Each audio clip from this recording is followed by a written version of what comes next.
Assalamualaikum warahmatullahi wabarakatuh. Perkenalkan nama saya Bildanesya Ramadhani dengan NIM 2020-1360 dari kelas D S1 Teknik Informatika.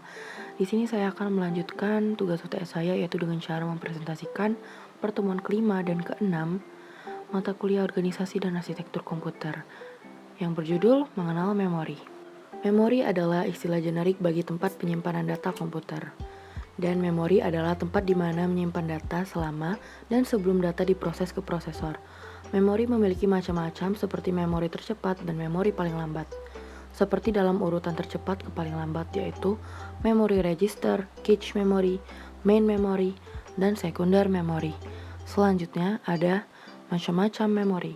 Yang pertama, memori register, yaitu merupakan jenis memori di mana kecepatan akses yang paling cepat, dan memori ini biasanya terdapat pada CPU atau prosesor.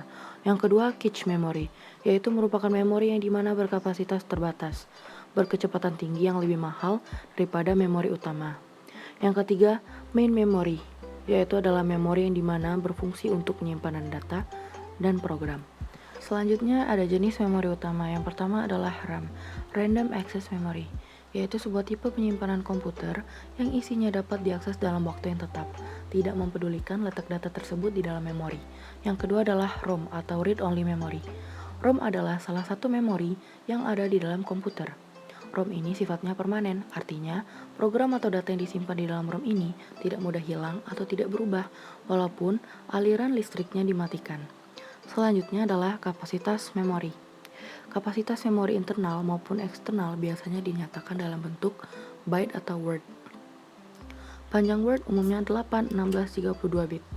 Memori eksternal biasanya lebih besar kapasitasnya daripada memori internal. Hal ini disebabkan karena teknologi dan sifat penggunaannya yang berbeda. Selanjutnya lokasi memori. Yang pertama register, berada di dalam chip prosesor, diakses langsung oleh prosesor dalam menjalankan operasinya. Yang kedua, memori internal, berada di luar chip prosesor, mengaksesnya langsung oleh prosesor, dibedakan menjadi memori utama dan cache memory. Memori eksternal diakses oleh proses melalui piranti input atau output dan dapat berupa disk maupun pita. Selanjutnya adalah metode akses. Yang pertama, sekuensial, mulai dari awal dan membaca sesuai urutan data. Yang kedua, direct. Setiap blok memiliki alamat yang unik. Yang ketiga, random.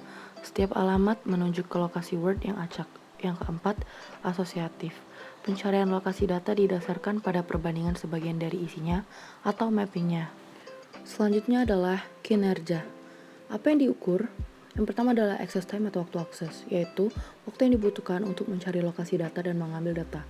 Yang kedua, memory cycle time, yaitu waktu siklus, yaitu waktu yang dibutuhkan memori untuk recover sebelum akses berikutnya. Yang ketiga, transfer rate, kecepatan transfer, yaitu kecepatan perpindahan data ke hardware.